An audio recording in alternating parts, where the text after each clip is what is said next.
કાબર અને કાગડો. એક હતી કાબર અને એક હતો કાગડો. બંને વચ્ચે દોસ્તી થઈ. કાબર બિચારી ભલી અને ભોળી હતી, પણ કાગડો હતો આળસુ અને ઢોંગી. કાબરે કાગડાને કહ્યું, કાગડા ભાઈ, ચાલો ને આપણે ખેતર ખેડીએ. દાડા સારા થાય તો આખું વર્ષ ચડવા જવું ન પડે અને નિરાંતે ખાઈએ. કાગડો કહે, બહુ સારું, ચાલો. પછી કાબર અને કાગડો પોતાની ચાંચોથી ખેતર ખેડવા લાગ્યા. થોડીવાર થઈ ત્યાં કાગડાની ચાંચ ભાંગી, એટલે કાગડો લુહારને ત્યાં તે ઘડાવા ગયો. જતા જતાં કાબરને કહેતો ગયો, કાબર ભાઈ, તમે ખેતર ખેડતા થાવ, હું હમણાં ચાંચ ઘડાવીને આવું છું. કાબર કહે, ઠીક. પછી કાબરે તો આખું ખેતર ખેડી નાખ્યું, પણ કાગડાભાઈનો પત્તો ન લાગે. એ તો પાછા આવ્યા જ નહીં. કાગડાભાઈની દાનત ખોટી હતી, એટલે ચાંચ તો ખડાવી, પણ કામ કરવાની આળસે ઝાડ પર બેઠા બેઠા લુહાર સાથે ગપ્પા મારવા લાગ્યા. કાબર તો કાગડાની રાહ જોઈ થાકી ગઈ, એટલે કાગડાને બોલાવા ગઈ. જઈને કાગડાને કહે, કાગડાભાઈ, ચાલો ને, ખેતર તો ખેડાઈ ગયું, હવે આપણે વાવીએ. કાગડો કહે, ચાંચોડી ઘડાવું છું, જાઓ. કાબરભાઈ, આવું છું. કાબર પાછી ગઈ અને એને તો વાવવાનું કામ શરૂ કર્યું. કાબરે રૂપાળો બાજરો વાવ્યો. થોડા દિવસમાં એ એવો તો સુંદર ઉગી નીકળ્યો કે બસ. એટલામાં નિંદવાનો વખત થયો. વળી કાબરબાઈ કાગડાને બોલાવવા ગઈ. જઈને કાગડાને કહે, કાગડાભાઈ, ચાલો, બાજરો બહુ સારો ઉગ્યો છે. હવે જલ્દી નીંદવું જોઈએ, નહીતર મોલને નુકસાન થશે.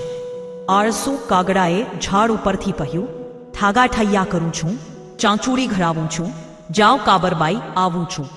કાબર તો પાછી ગઈ અને એકલીએ ખેતર આખું નીંદી નાખ્યું.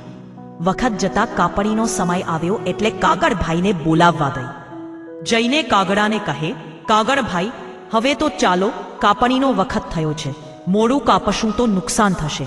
લુચ્ચા કાગડાએ કહ્યું, ઠાગાઠૈયા કરું છું, ચાંચુડી ઘડાવું છું, આવું છું.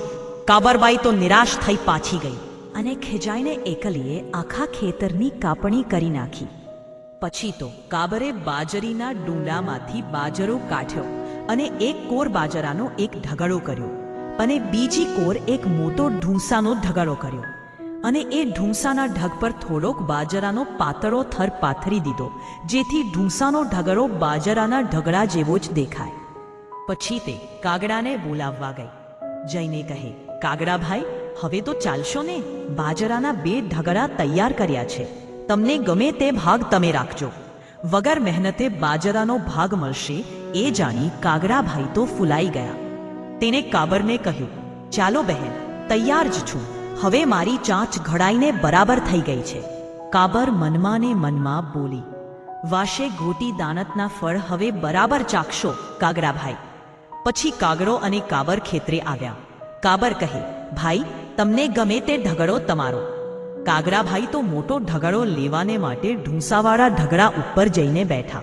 પણ જ્યાં બેસવા જાય ત્યાં ભાઈ સાહેબના પગ ઢૂંસામાં ખૂંટી ગયા અને આંખમાં, કાનમાં ને મોડામાં બધે ઢૂંસા ભરાઈ ગયા અને કાગડાભાઈ મરણ પામ્યા. પછી કાબરબાઈ બાજરો ઘેર લઈ ગઈ અને ખાધું પીધું ને મોજ કરી. મિત્રો, આપણી ચેનલ પર ગુજરાતી વાર્તાઓ, મોટિવેશન સ્ટોરી, ગુજરાતી સ્ટોરી, બોધ કથા, પ્રેરક વાર્તા, દંતકથાની વાર્તાઓ, પ્રેરણાદાયી વાર્તા અને વ્રત કથા અને ઘણી બધી જ્ઞાનની વાતો આપેલી છે.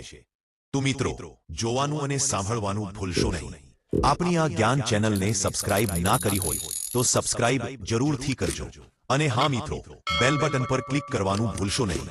જો તમે બેલ બટન પર ક્લિક કરશો તો અમારા આવનારા જ્ઞાનના વિડીયોના નોટિફિકેશન તમારા સુધી પહોંચી શકે.